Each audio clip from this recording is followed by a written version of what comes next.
V laboratóriách po celom svete sa deje niečo, čo pripomína vedeckú fikciu. Vedci pestujú miniatúrne, trojrozmerné štruktúry, ktoré sa podobajú ľudskému mozgu. Sú to mozgové organoidy, často prezývané minimozgy. Vznikajú z kmeňových buniek, ktoré sú naprogramované tak, aby sa vyvíjali podobne ako mozgové bunky v ľudskom embryu. Tieto zhlúky buniek, veľké len niekoľko milimetrov, spontánne organizujú do vrstiev a štruktúr pripomínajúcich rôzne časti mozgu, ako je mozgová kôra. Dokonca vykazujú elektrickú aktivitu podobnú mozgovým vlnám. Je dôležité zdôrazniť, že toto nie sú skutočné mozgy v skúmavke. Nemajú vedomie, myšlienky ani pocity. Chýba im prísun krvi, zmyslové vnemy a komplexná sieť prepojení, ktorá charakterizuje plne vyvinutý mozog. Sú to skôr zjednodušené modely, ktoré nám poskytujú bezprecedentný pohľad na to, ako sa ľudský mozog vyvíja a funguje. Prečo je to taký prelom? Doteraz bol výskum ľudského mozgu extrémne náročný. Boli sme odkázaní na štúdium zvieracích modelov, ktoré sa od ľudského mozgu v mnohom líšia, alebo na skúmanie mozgového tkaniva po smrti. Mozgové organoidy nám po prvýkrát umožňujú sledovať vývoj a poruchy ľudského mozgu v reálnom čase v laboratórnych podmienkach. Vedci môžu napríklad zobrať kožné bunky od pacienta s neurologickou poruchou, ako je autizmus, schizofrénia alebo Alzheimerova choroba, premeniť ich na kmeňové bunky a z nich vypestovať mozgový organoid. Tento organoid bude niesť genetickú informáciu pacienta. Vedci tak môžu priamo pozorovať, ako sa choroba vyvíja na bunkovej úrovni, čo sa deje zle a testovať potenciálne lieky priamo na tomto modeli, aby zistili, či fungujú. To dramaticky urýchľuje vývoj nových liečebných postupov. Organoidy už priniesli konkrétne výsledky. Pomohli nám pochopiť, ako vírus Zika poškodzuje vyvíjajúci sa plod a spôsobuje mikrocefáliu.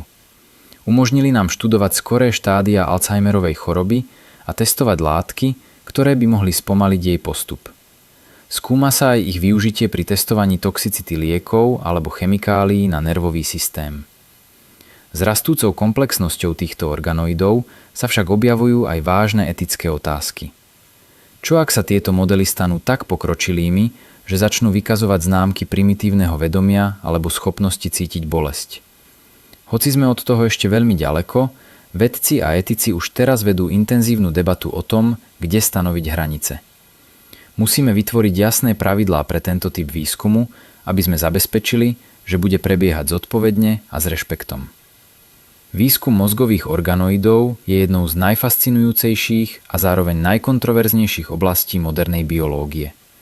Poskytuje nám neuveriteľný nástroj na boj proti devastujúcim neurologickým a psychiatrickým ochoreniam. Zároveň nás núti zamyslieť sa nad samotnou podstatou toho, čo znamená byť človekom. Je to cesta plná sľubov, ale aj zodpovednosti, ktorú musíme prijať, keď sa snažíme odhaliť najväčšie tajomstvá ľudského mozgu. Praktické využitie mozgových organoidov je revolučné, najmä v modelovaní chorôb. Predstavte si, že dokážeme z kožných buniek pacienta s Alzheimerovou chorobou vypestovať miniatúrny model jeho vlastného mozgu v laboratórnych podmienkach. Na tomto organoide môžeme sledovať, ako sa choroba vyvíja od úplného začiatku, od prvej poškodenej neurónovej bunky. To nám umožňuje testovať tisíce potenciálnych liečiv priamo na ľudskom mozgovom tkanive bez toho, aby sme museli vykonávať riskantné a eticky sporné testy na ľuďoch alebo zvieratách. Vidíme v reálnom čase, či liek dokáže zastaviť alebo zvrátiť degeneratívny proces. Fascinujúce je, že tieto organoidy nie sú len statickou masou buniek. Spontánne vytvárajú komplexné neurónové siete a vykazujú elektrickú aktivitu, ktorá pripomína mozgové vlny.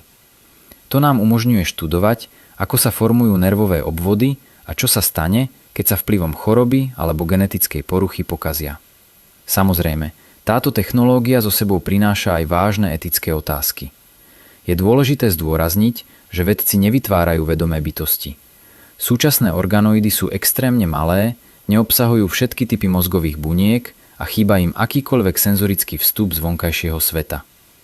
Výskum je prísne regulovaný a existujú jasné etické mantinely, ktoré majú zabrániť vzniku akejkoľvek formy vedomia alebo cítenia. Cieľom nie je stvoriť myseľ v skúmavke, ale vytvoriť presný model na štúdium a liečbu najzávažnejších neurologických ochorení.